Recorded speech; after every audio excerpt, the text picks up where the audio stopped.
En instantes vamos a estar hablando con uno de los periodistas más trascendentes de los últimos tiempos. Va a estar sentado en nuestro mano a mano Daniel Haddad, alguien que se formó en los medios y que sigue creyendo que hacer medios es una pasión. En una noche muy particular, hay que decirlo. Julio De Vido está preso.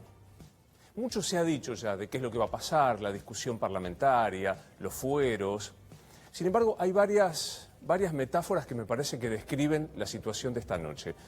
El ex ministro todopoderoso del kirchnerismo está preso en una cárcel que él mismo mandó a reformar con una licitación que está cuestionada por irregularidades y por presuntamente haber malversado caudales del Estado. No deja de ser paradójico.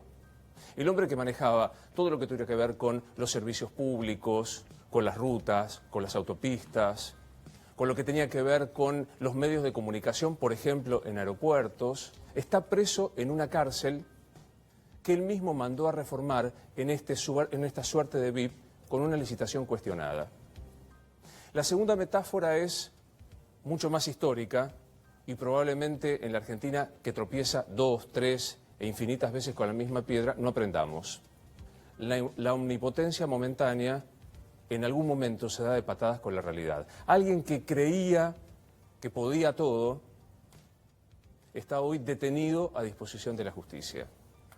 Es cierto, y ahí estamos viendo las imágenes, es la imagen que A24 consiguió y Eduardo Feynman hoy en su excelente programa mostraba, que es el momento en el que, a pesar de que pudo escabullirse de los primeros periodistas que estaban en su casa, lo mostró en el cuarto piso de Comodoro Pi, detenido a disposición del juez Rodríguez. No en la causa que más complicado está, que es la que tiene el doctor Bonadío, pero sí queda detenido.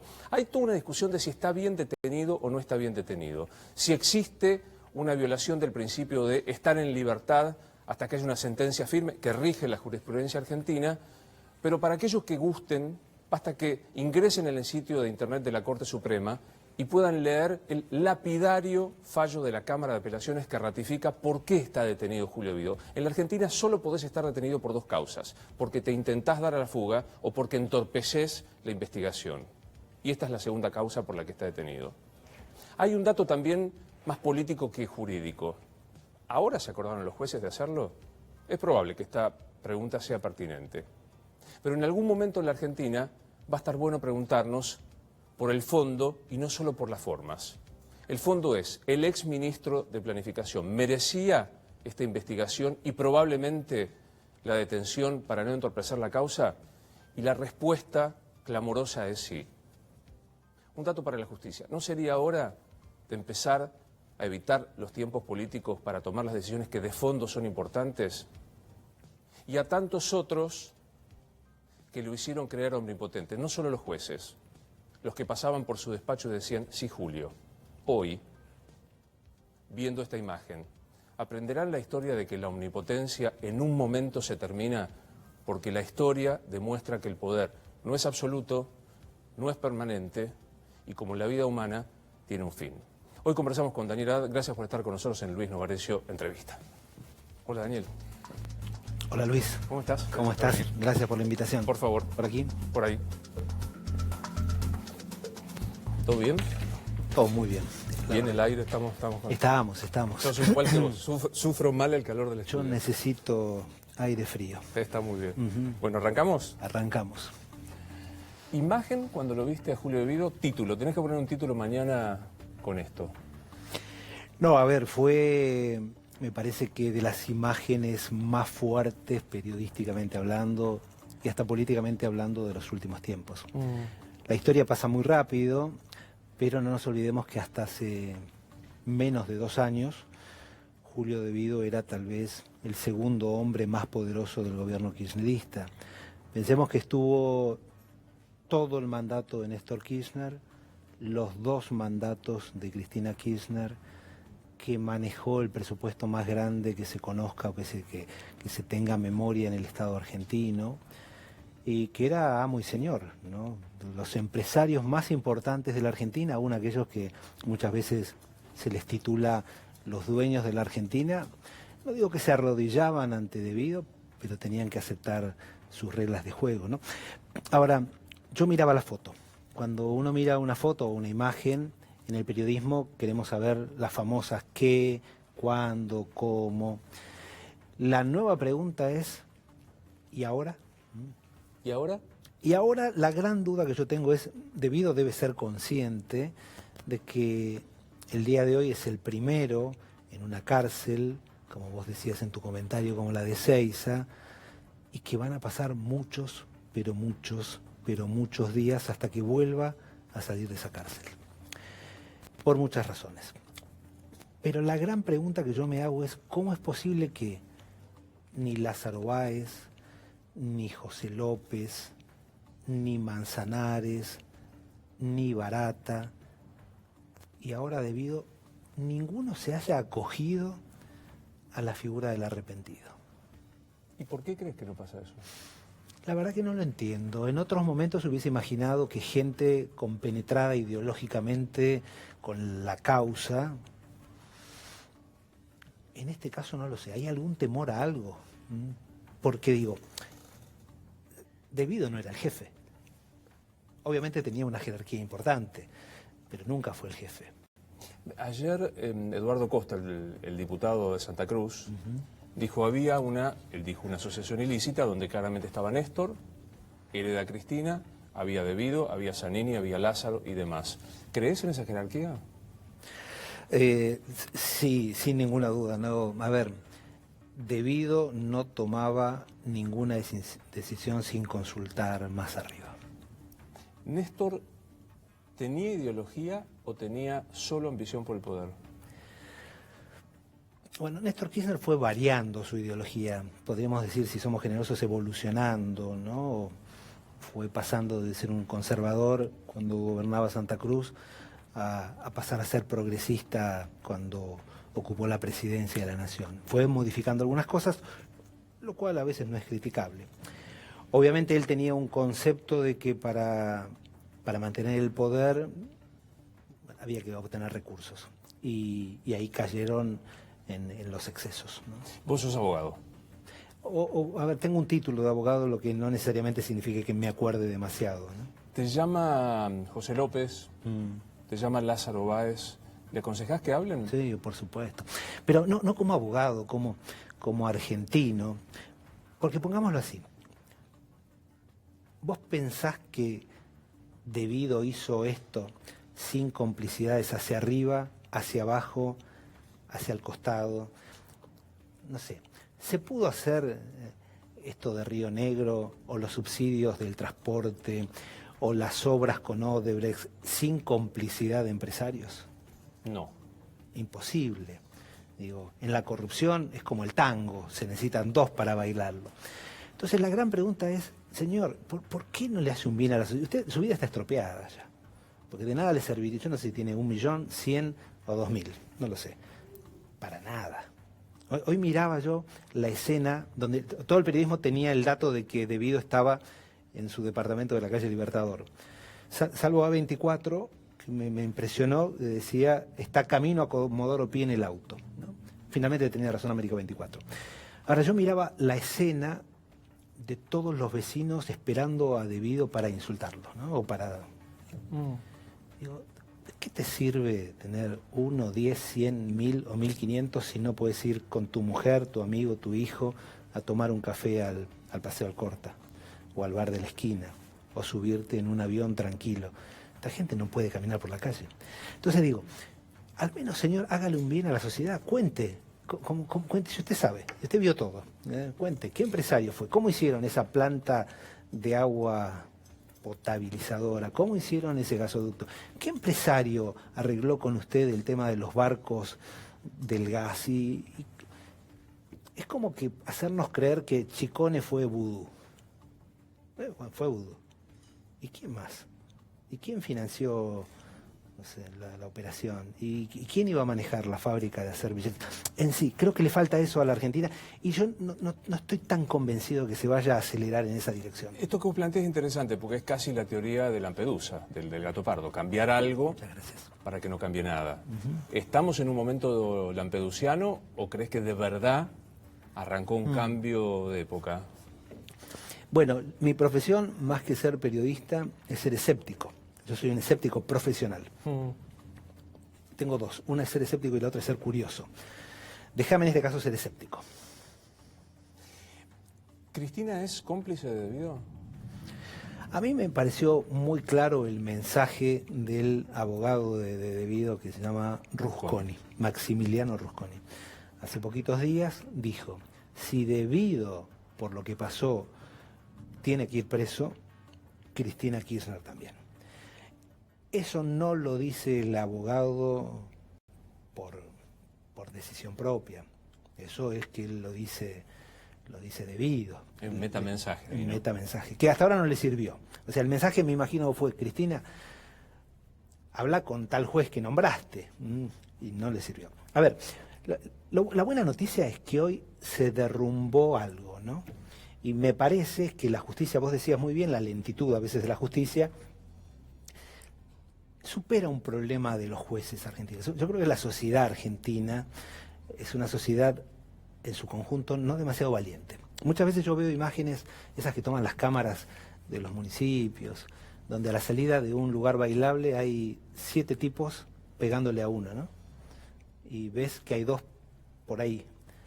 Y digo, a veces apuesto, digo, ¿qué hacen estos 2? ¿Van a defender o se transforman en 9? Generalmente se transforman en 9. Entonces la sensación es que los jueces, o algunos jueces, no quiero generalizar, estuvieron este tiempo viendo, bueno, ¿cuándo aceleramos? ¿Aceleramos o no aceleramos? ¿Está repartido el Consejo de la Magistratura o cambió de color político? Y el domingo fue el día clave. El 22 de octubre fue el modo... Ahora, vos decís bien, ¿no? O sea, hay como un contexto de cobardía. O sea, una buena parte de la sociedad también eligió mirar para otro lado, porque me parece que la responsabilidad de la sociedad común y corriente y del juez... Son diferentes, pero igual son distintas, ¿no? No, igual tampoco generalizo. A mí me parece que hace tiempo que hay jueces, no sé, vos mencionabas a la sala del doctor Irurzun. Yo creo que no hay nadie que pueda cuestionar la idoneidad o la honestidad del doctor Irurzun. Creo que nadie puede cuestionar el trabajo de un montón de fiscales federales que son impecables históricamente, y hay muchos de los jueces federales de la capital que son los que siempre, que también hacen bien su trabajo y fueron dignos. Hay de todo, como en todos lados. Definime el kirchnerismo.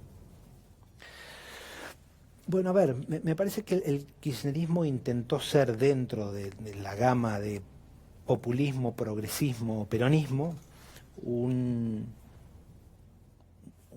armado político que vino para quedarse. Ellos se sentían que iban a manejar la Argentina por muchos años. Alguna vez escuché de alguno de ellos decir, a mí me tocan 4, después vendrán 4, y soñaban con la eternidad, ¿no? Néstor. Y la verdad es que me parece que ya está. El domingo fue el final del kirchnerismo. Definir el macrismo. Ahí no estoy tan seguro. A mí me da la sensación de que, no sé si hay algo como macrismo. Macri no creo que tenga esa locura de perpetuarse en el poder. No me lo imagino. En eso lo creo mucho más republicano. Tendrá otros defectos. No sé, podemos enumerarlos. Pero no creo que tenga eso, no me lo imagino. Yo conozco a Macri desde cuando él era joven, y yo también. Y vi su evolución, y nunca lo vi aferrarse a algo.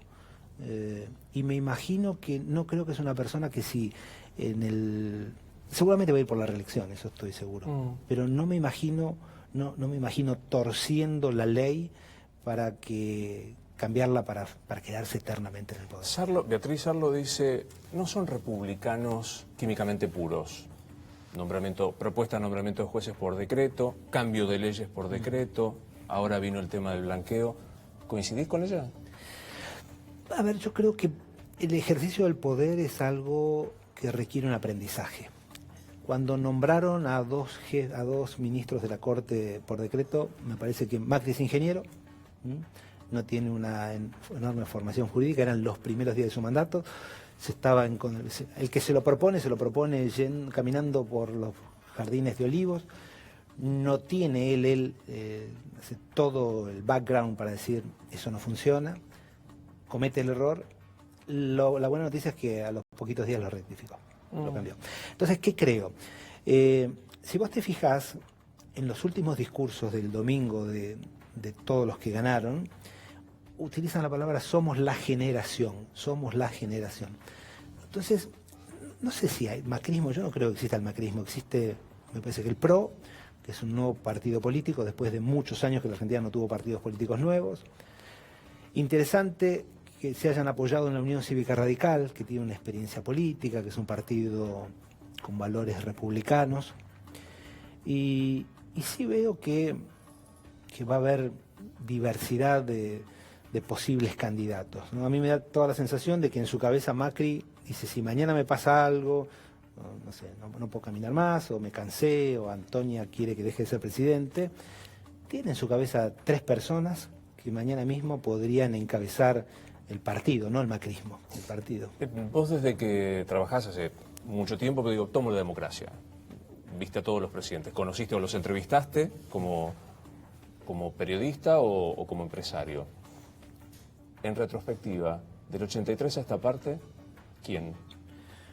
A ver, Alfonsín yo lo conocí muy chico, yo era chico, yo lo acompañaba en sus viajes, yo escribía en una revista en esa época y una de mis funciones era viajar con el presidente. Con Alfonsín tuve diálogos off the records, yo escribía sobre política. Cada uno tuvo algo, no sé si hay uno. Y lo bueno es que creo que la Argentina fue evolucionando y va evolucionando. La sociedad argentina de hoy es mucho mejor que la sociedad argentina que comenzó en 1983. ¿Néstor es una evolución de Alfonsín? Néstor, a ver, yo no quisiera cargar... Néstor tiene 500.000 defectos, pero hay uno que la clase política le tiene que agradecer. Cuando Néstor Kirchner llega al poder, no había ningún tipo de respeto por un presidente de la República. Estaba la Argentina en estado de ebullición. Veníamos del que se vayan todos, ¿no? Ellos lo cambiaron por el vamos por todos. Pero yo trataría de ser no tan cruel, por más que haya sido el cerebro de la distorsión que vino después. El primer gobierno de Néstor Kirchner tuvo gente en el poder que la verdad que no sé si todas son cuestionables. No sé, Rafael Bielsa, por ejemplo. Creo que es no sé cuántos tipos de la categoría intelectual o de sus condiciones intelectuales hay en la política argentina como Rafael Bielsa. Y aparte Rosarino. Y aparte Rosarino. Como pequeño detalle. Exactamente. New York Times dice apoyo a Hillary. Infobae no dice eso. ¿Por qué? Bueno, primero porque no apoyamos a Hillary. Principalmente porque creo que yo no creo que un medio como Infobae tenga que apoyar a un candidato. Digo, yo hago de la diversidad una forma de trabajar. Vos cada tanto escribís en Infobae. Yo no creo que Valeria Cavallo te pregunte sobre qué vas a escribir ni qué va a decir tu artículo. Jamás. Pero tampoco le pasa a Tenenbaum, que no creo que piense como vos en todo, y a Diego Rojas, que es del Partido Obrero, tampoco. Y yo no pregunto a la gente, o a Kachanowski, digo, entre Diego Rojas y...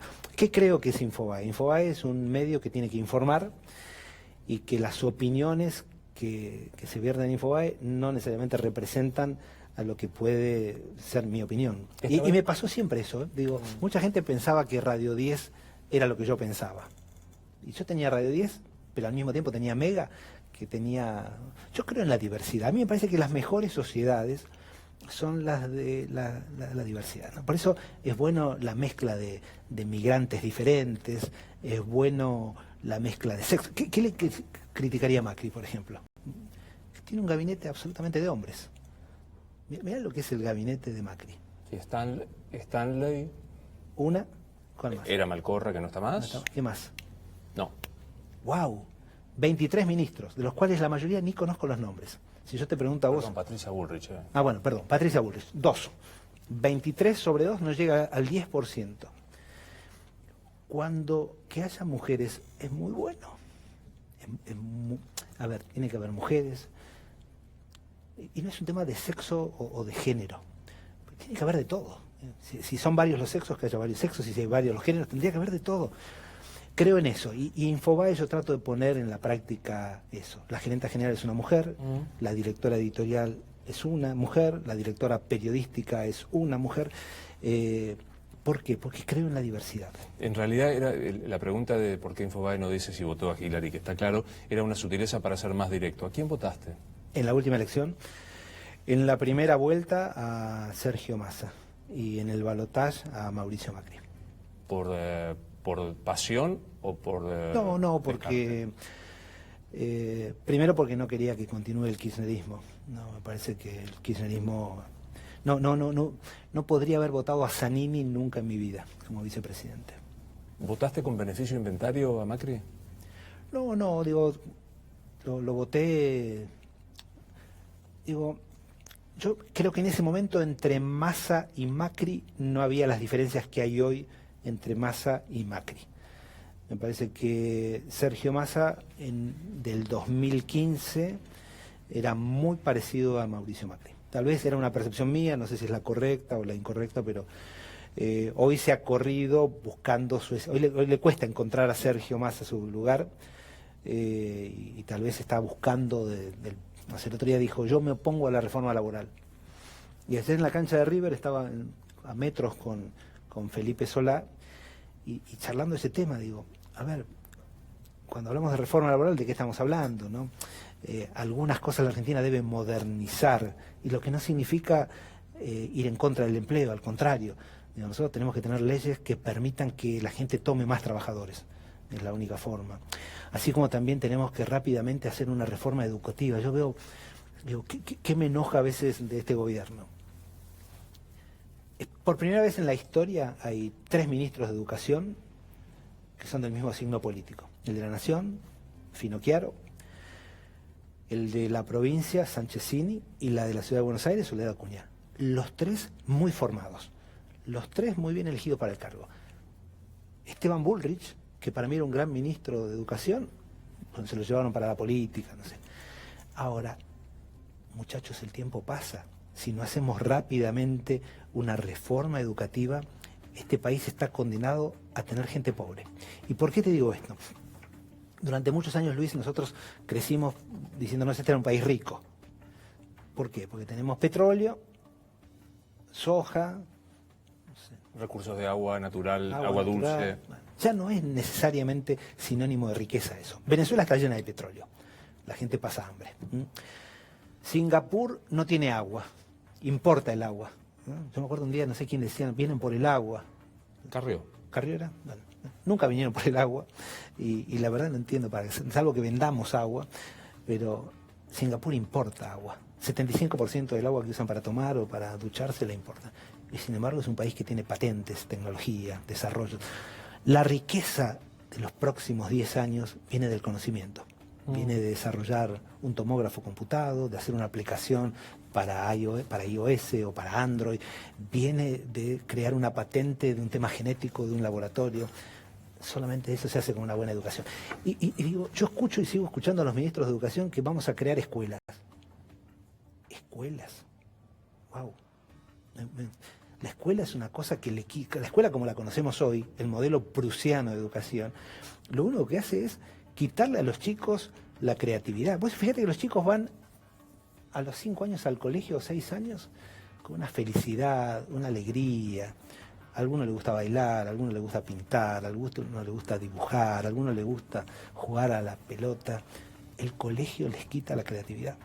Pero bueno, es un tema, son obsesiones mías. Es el tema. Ahora, ¿vos lo viste en la campaña electoral? No existe. No hablo absolutamente. ¿No te aburrió la campaña electoral? La verdad que sí. Me aburre la agenda argentina.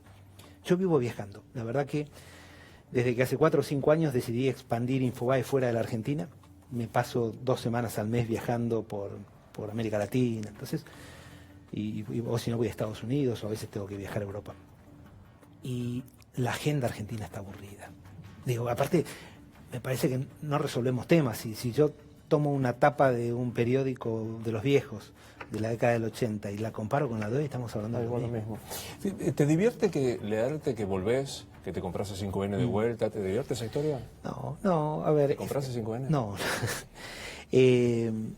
A ver, lo primero que te quiero decir es que me pasó durante a los primeros días cuando me fui de ese 5N, tuve un síndrome de abstinencia terrible. Cuando me fui de Radio 10 me fui llorando. no lo niego, me fui llorando. Vos conocés mi oficina, estoy desde ese día y los primeros días estaba perdido y decía, ¿qué merda hago acá? Y después aprendí a vivir sin C5N. Que a mí me gusta desarrollar productos. C5N no existía hasta que un día se me ocurrió que era Canal 5 Noticias, porque era el lugar que nos había dado Cablevisión muy generosamente. No era mala ubicación. Y de ahí salió C5N. Pero estaba en mi imaginación, no existía. Radio 10 era un sueño mío. Era un sueño raro, porque en ese momento la radio estaba monopolizada, no, duopolizada, no, tampoco. Eran 3 las que existían en ese momento, la Rivadavia, era Mitre y Continental. Cada una tenía el 20% del share. Y a mí se me ocurrió pensar que con el 21% éramos primeros. Entonces cambiamos cosas, ablandamos la M era una cosa antigua, grotesca, decían, muy buenas tardes aquí, y le hicimos coloquial, como era la FM. Le pusimos humor a cada uno de los programas, cosas que antes no había. Rolo Villar fue el primero, después vinieron, el tuyo es muy bueno, ¿cómo se llama? Patricio Mucio. Wow, impresionante. Los pases, vos haces un pase con Majul, eso, el día que nació en Radio 10 nadie hacía un pase, la gente cortaba, ponía una tanda de 5 minutos y entraba el otro conductor, ni se saludaban. Bueno, Radio 10 fue innovadora en eso. Mega no existía, hasta que un día a mí se me ocurrió que tenía que haber una radio de rock nacional. ¿Qué te quiero decir con esto? Infobae no existía, nació en mi cabeza. Me encanta crear productos, me encanta conquistar audiencias. Yo no sé si hoy volvería a un medio que fue tan tocado. Sí. No, ahora no estoy en carrera y además creo que hoy leí en el diario que hay hay un nuevo grupo que nuevo eso. ¿Escuchás Radio 10? Yo escucho mucha radio, y hago zapping, escucho todo, sí. Escucho Radio 10, escucho Radio Mitre, escucho La Red, escucho Continental, escucho Radio Rebelde. A veces a la mañana me divierte mucho en el zapping, te soy un poquito infiel y lo escucho a Luis de Lía, y ahí me levanto con otra energía, ¿no?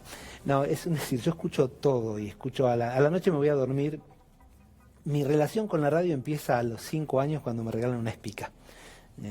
Vos sos chico, no te acordás de la espica.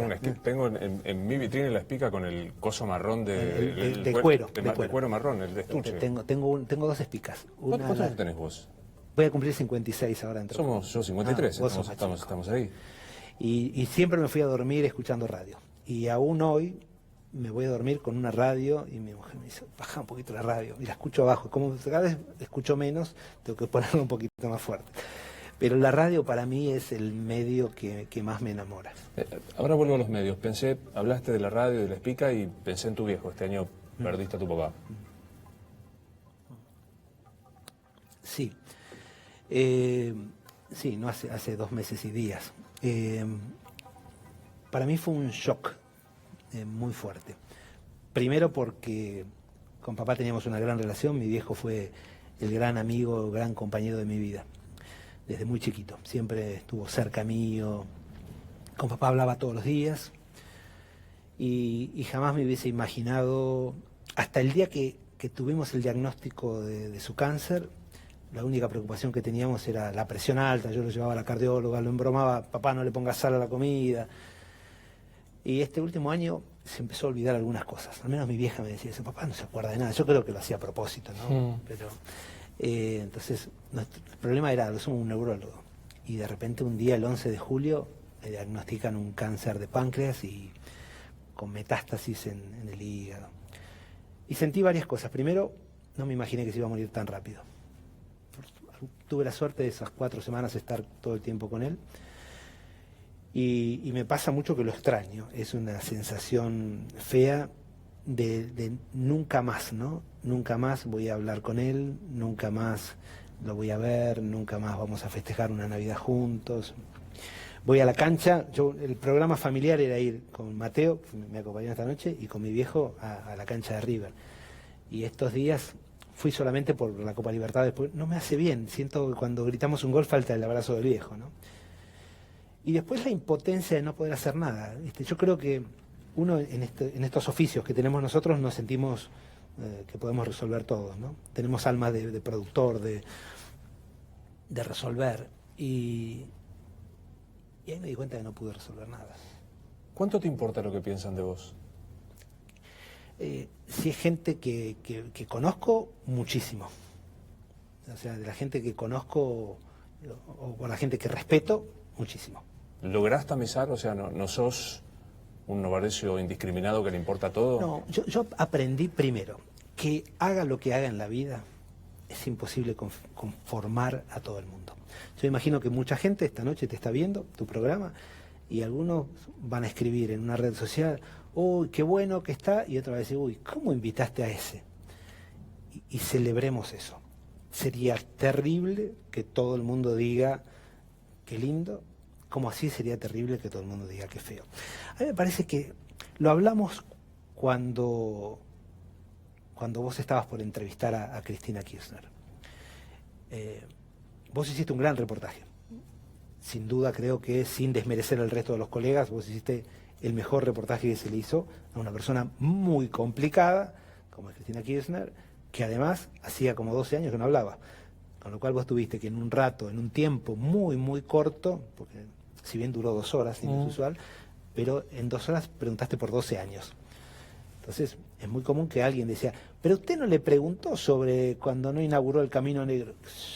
Está bien. O, señora, no había tiempo. Y creo que lo charlábamos y decíamos que hagas lo que hagas, un 20% de un lado y un 20% del otro iban a decir, ¿cómo no le clavaste una cuchara en el ojo? Y de otro lado te iban a decir, ¿cómo osaste preguntarle tal cosa? Ahora, la clave es entender que hay en el medio hay un montón de gente. Entonces digo, vos me preguntás, ¿me afecta? Y depende de quién. Si vos me decís, Campanella dice algo, no sé, Oscar Martínez dice algo, no sé, qué sé yo. ¿Mateo? Bueno, desde ya, la familia es vital. Digo, sobre todo, yo hay cosas que digo, yo no puedo decir una barbaridad, no puedo hacer algo porque tengo ya hijos a los que tengo que cuidar. Igual, obviamente, sé que ser hijo mío no debe ser simple, ¿no? Cualquier padre que tiene un apellido es una carga para un chico. ¿Lo sentís así? Sí, creo que sí, obviamente que sí, me parece. Yo nací sin carga, nací sin nada, me tuve que hacer. Pero creo que cualquiera que tiene, no sé, digo, cualquiera que es medianamente público, un futbolista, un actor, un director técnico, un político, un intelectual, si tiene un apellido, su hijo al principio es el hijo de fulano y no es fulano de tal, lo cual no está bien, pero pasa. No hay metáfora, nací sin nada. No, nací, bueno, con deudas. ¿Dónde naciste? Bueno, nací en Lanza y Riestra. Mis viejos, cuando se casaron, se fueron a vivir a la casa de mis abuelos. Mi abuelo era Antonio Haddad, vendedor de botones, hasta el último día que se murió, en el año 75. Se levantaba a las 5 de la mañana, ordenaba su valija con botones, salía y vendía botones. Ahí nací. A los 3 años, creo que mis viejos se mudaron a la calle Agustín de Bedia, y a los 5 a Portela 56, Portela entre Rivadavia y Ramón Falcón, justo el límite entre Flores y Floresta. Yo siempre había escuchado que el límite, la diferencia entre Flores y Floresta era aquella, ¿no? Bueno, era justo en el límite. Y después pasamos a vivir en unos monoblocks frente a la estación Floresta, Venancio Flores y Joaquín B. González. Y mi viejo tenía muchos trabajos, igual la plata no alcanzaba, llegaba el día 20, y a mí, ¿sabés qué me daba terror el día 20? Porque, no solo porque dejábamos de comer carne, comíamos arroz y fideos hasta el 30 o 31, depende del mes, sino porque mi vieja cuando llegaba y faltaba plata se desesperaba y se peleaban. A mí me mataba ver cómo los viejos se peleaban porque faltaba plata. Fue una experiencia maravillosa, agradezco a Dios haber podido entender eso, porque después empezás a valorar más las cosas, ¿no? Yo creo que cuando no tuviste algo, yo voy por la casa, voy apagando las luces, pero no porque no pueda pagar la factura de luz, que de por sí ahora aumentó, pero bueno, sino porque me han quedado tics. ¿Y con tus hijos sos de que sobre actuar esa situación? A ver, qué sé yo. A veces cometo el error de que no quiero que tengan la privación que yo tuve, pero ¿qué trato de hacer con los chicos? Yo viví una infancia, no fue la mejor mi infancia, porque la carencia genera roces. Al menos en mi caso, o en mi casa. Yo trato con los chicos darle, no sé, mucho afecto. No sé si lo logro, o sea, yo lo doy, no sé si lo reciben, viste que a veces pasa eso. No siempre las relaciones son entendidas de la misma manera. Pero si tuviese que definir dos cosas que me gustaría que tengan mis hijos y que trato de trabajar en su educación, es que crezcan fuertes y libres. Por eso Mateo, espero que no le dé vergüenza, pero votó a Miriam, ¿cómo se llama? Bregman.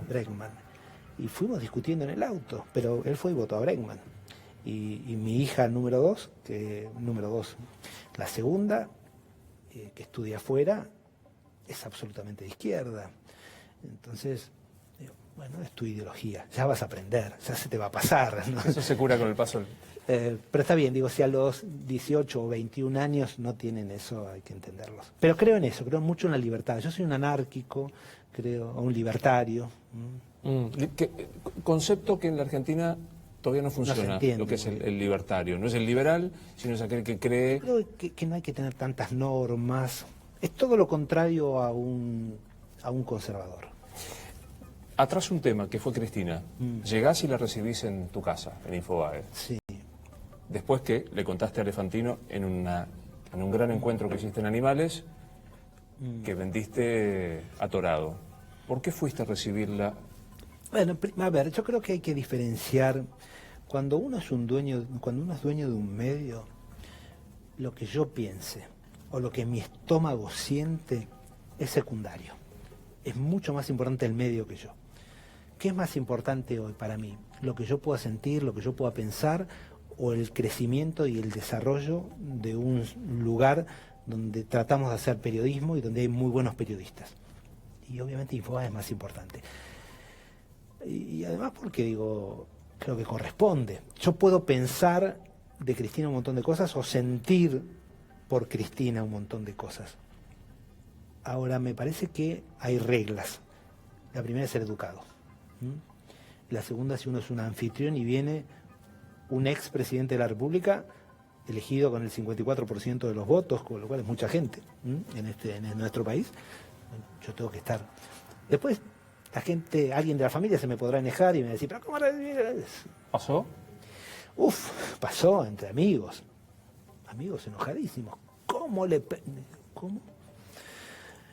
Y además, insisto, yo creo en la libertad. Y creo que lo mejor que podía pasar en ese momento es que Cristina hable. Vos dijiste, yo puedo pensar o sentir muchas cosas de Cristina. ¿Qué pensás y qué sentís? A ver, yo creo que Cristina desperdició una enorme oportunidad como presidenta de la República. La Argentina tuvo sus mejores años económicos, sobre todo por el valor de algunos commodities que la Argentina exporta en los años que estaba ella. Argentina se hizo de muchos recursos que lamentablemente no están donde deberían estar, ¿no? Después creo que nos puso en una situación con el mundo muy incómoda, muy distinta a la de Néstor Kirchner. Digo, basta ver los discursos de Kirchner en Naciones Unidas. Kirchner era un pícaro, ¿no? Entonces se enojaba, decía públicamente, porque los americanos, ¿no?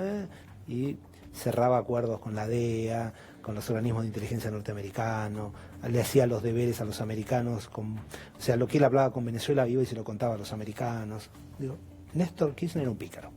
¿Qué pensás personalmente de Cristina? ¿Qué sentís personalmente por ella?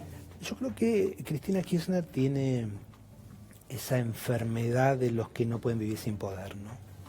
Entonces, ahora creo que es absolutamente funcional al gobierno, ¿no? Digo, cuando vos hablás con los líderes, los creadores de Cambiemos, te dicen, nosotros necesitamos a Cristina. Hace un año y pico, cuando nadie pensaba en la candidatura de Cristina, alguien le llevó a un señor muy importante del gobierno una carpeta así con documentación que tal vez se hubiese comprometido a la expresidenta. Y la persona que lo recibió, muy republicano, dijo, mire, primero, dos cosas. Esto no es para nosotros, lléveselo a un juez. Ahora, segundo, déjeme darle mi opinión. Para que nosotros podamos hacer las reformas que hay que hacer y tener el poder y seguir ganando elecciones, necesitamos a Cristina en estas tres cosas. Libre, hablando y candidata. Eso me lo contaron abril, marzo del año pasado. Cuando hace 3 o 4 meses vi a Cristina candidata, dije, wow, estos tipos tienen una maquinaria, son inteligentes, usan Big Data. Y cuando el domingo a la noche Cristina le sale la real Cristina Kirchner y no reconoce la derrota, no felicita al triunfador y dice, eso es un detalle. Pero el dato político dice, señores, y desde el gobierno, imagino, decían, vamos, decilo. Unidad Ciudadana llegó para quedarse y festejaron, porque Cristina es lo que va a permitir que Macri sea presidente en el 2019 nuevamente. Cristina es la persona que no le permite al peronismo la renovación. Ningún peronista te va a decir esto públicamente porque le tienen pánico. Cristina ha logrado que mucha gente le tenga pánico. Pero nada mejor para Mauricio Macri, o para no sé quién será el futuro presidente, Rodríguez Larreta, o Peña, o Vidal. En ese orden me parece que debe tener Macri su cabeza. O Macri primero, ¿no? Con Cristina adelante el triunfo está asegurado. Para que le tengan miedo a Cristina, para que una persona sienta miedo por otra, tiene que tener un algo que lo hace poderoso. ¿Qué es lo que tiene de poderoso? Bueno, yo creo que tiene como 3 millones de votos. Eso no es poca cosa, o más. Entonces, eso... Ahora, si ella tuviese realmente vocación histórica... ayer escribió en Infobae el historiador Romero, y digo, durante muchos años se dijo que el peronismo podía terminar, ¿no? Hubo gente, los gorilas, como así dicen, como... Aquí presente, buenas noches. No, pero ¿cuánta gente dijo, bueno, se termina el peronismo, se termina el peronismo? Yo no sé si Cristina va a terminar con el peronismo, pero que lo está intentando, no tengo ninguna duda. ¿Cuánto hay de verdad en un presidente levantando el teléfono para hablar con Daniel Haddad, el dueño de Infobae, para decir, aflojá? Bueno, no sé si... O sea, ahora no pasa eso. ¿No te llama Macri? No. Creo que desde que Macri es presidente, habré visto 2 veces o 3 veces 5 minutos. Y no hablo por teléfono. Y creo que me dicen mis colegas dueños de medios que Macri no llama a nadie. Lo cual me parece interesante. Ahora, fue muy común eso, muy común. Después está, lo cual tampoco creo que esté mal. La clave está en si lo aceptás o no lo aceptás. ¿Quién era el que más, iba a decir, discaba? Me agarró un ataque analógico. Creo que Kirchner tenía una obsesión hasta con los videographs, ¿no? Hay gente que también sobreestima el poder de los medios de comunicación, ¿no? ¿Te sentís un tipo poderoso? No. ¿Sos un tipo poderoso? No, para nada. Mira, soy un tipo absolutamente vulnerable, muy vulnerable, que si tengo que llorar, lloro, que tengo ciertas fobias, la principal es la cronofobia, me asusta mucho el paso del tiempo, mi pelea principal que tengo en la vida es con el tiempo, pues me doy cuenta que me gana. Tengo grandes dudas de dónde vengo como hombre y hacia dónde voy, que mientras hicimos una misa, porque papá era católico, y el sacerdote decía que ahora fue recibido por el Señor, yo miraba diciendo, ¿qué está diciendo? Pero con el mayor de los respetos, por Dios, pero valoro mucho a los que tienen fe, ¿no? ¿Nos morimos, sí? No sé, a veces me gustaría creer en Zeus, ¿no? Volver a los dioses, tener varios dioses, no uno, como tener un panteón de dioses y volver a creer en esas cosas. No lo sé, pero digo, no me siento.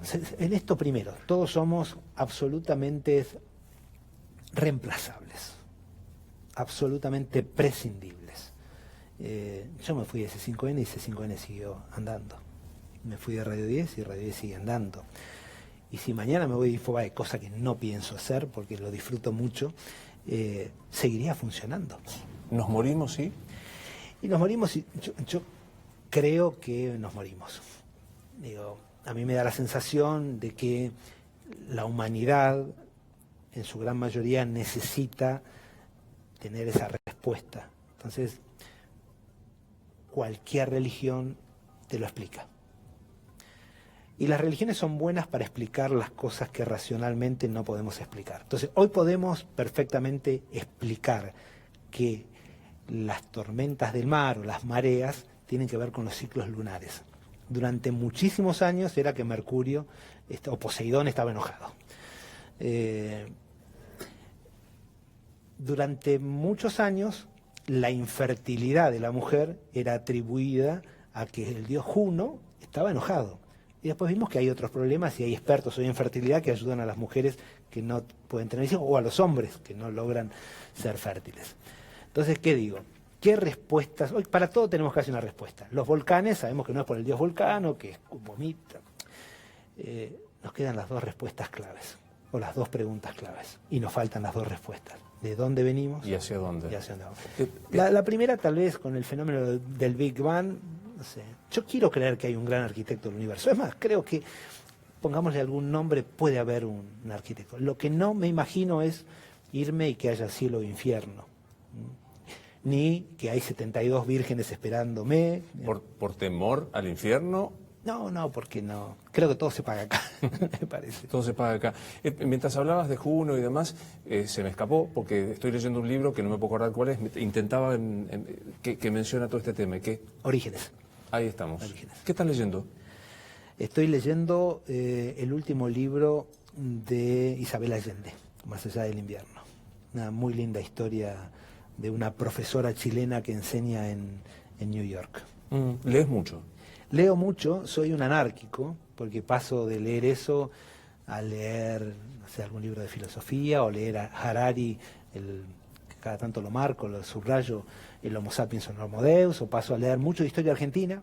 Estoy leyendo ahora una biografía de un profesor de Ditela, que me la mandó, sobre un político que creo que los radicales ocultaron, que no nos contaron la verdad, que es Marcelo Torcuato de Alvear. Presidente maravilloso que tuvo la Argentina, que cuando cae Hipólito Yrigoyen, él estaba en Francia. ¿Vos sabés que hay dos presidentes que llegaron ricos al poder? ¿Qué son? Alvear y Macri. Alguno de los otros se hizo rico, que es distinto, pero estos llegaron ya con fortuna. ¿Eso es bueno o es malo? No sé, no está mal, no sé si bueno o es malo, es, ¿no? El achaque a Macri es que no tiene piel social porque no lo pasó. No tenía un abuelo que vendía botones. No creo que eso te haga tener... No lo sé, no lo sé. No sé si necesariamente... No sé, la clave me parece es que lleguen al poder y no se enriquezcan, no si llegan ricos o no llegan ricos. Pero te decía, no sé, soy anárquico leyendo y trato de leer todo lo que puedo, y a veces cuando entro... Una de las cosas que más disfruto yo es ir a una librería. Nosotros a veces visitamos, sé que nunca nos cruzamos, pero sé que vos vas a la misma librería que voy yo, a Eterna Cadencia. Eterna. Porque yo la tengo cerca, además porque tiene de todo. Pero también voy a Cúspide, voy a cualquiera de ellas. Y por un lado siento placer, y por el otro angustia, porque veo que jamás me voy a morir sin leer un montón de libros. Y a veces otra cosa que me pasa, yo hice mucho esfuerzo para poder comprarme las obras completas de Aristóteles. Me agarró en la época de la facultad, leía, me encantaba mucho. Yo fui a la UCA, ¿no? Entonces nos formaron aristotélicos tomistas. Aristotélico me mantengo, tomista ya no.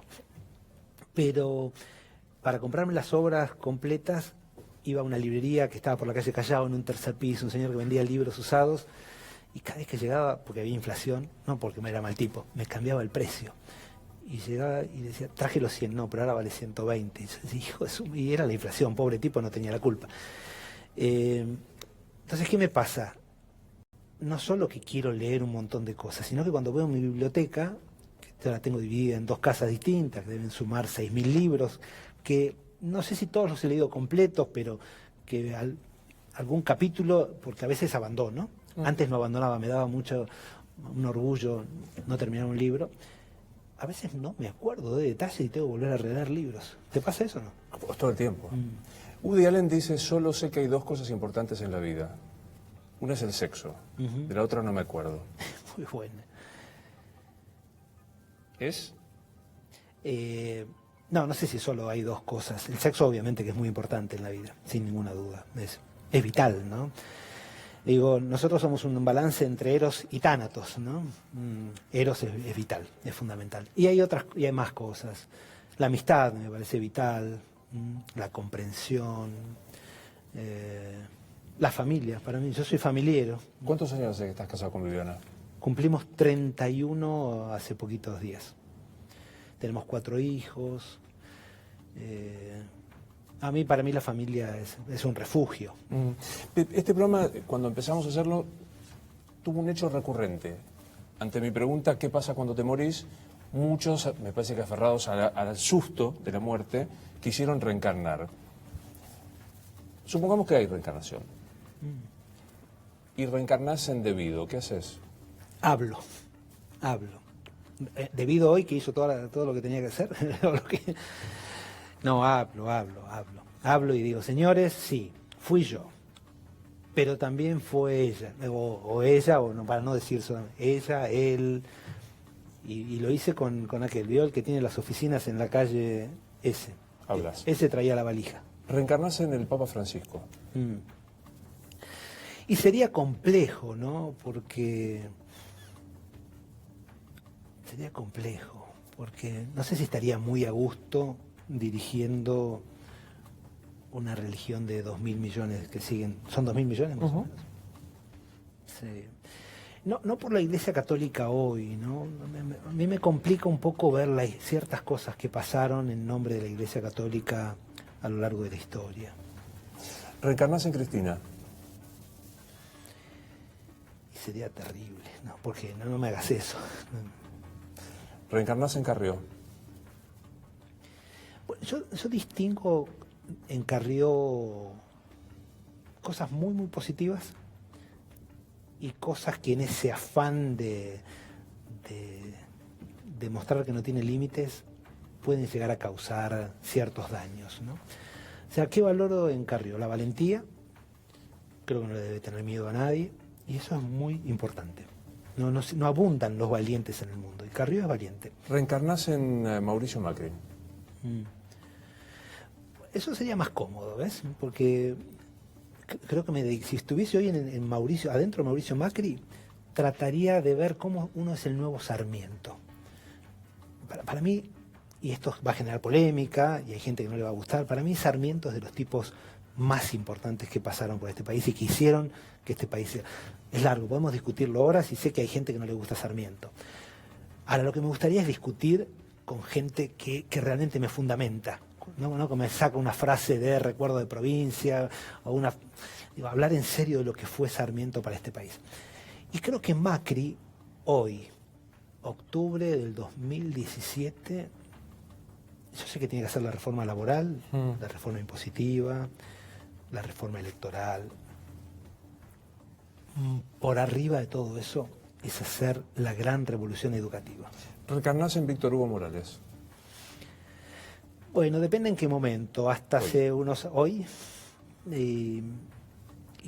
A mí me sorprende Víctor Hugo. Tengo un gran respeto, me parece un gran profesional.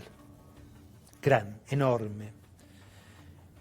Algún cambio que tuvo en estos últimos años en temas de políticos, lo veo hasta como cierto, sin profundidad. Eso simplemente. ¿Hay algo que no te pregunté que te gustaría que te preguntara? No, jamás le sugeriría, no, y mucho menos a vos. No. Tenés que poner en la ficha del hotel, Daniel Haddad, profesión. Insatisfecho.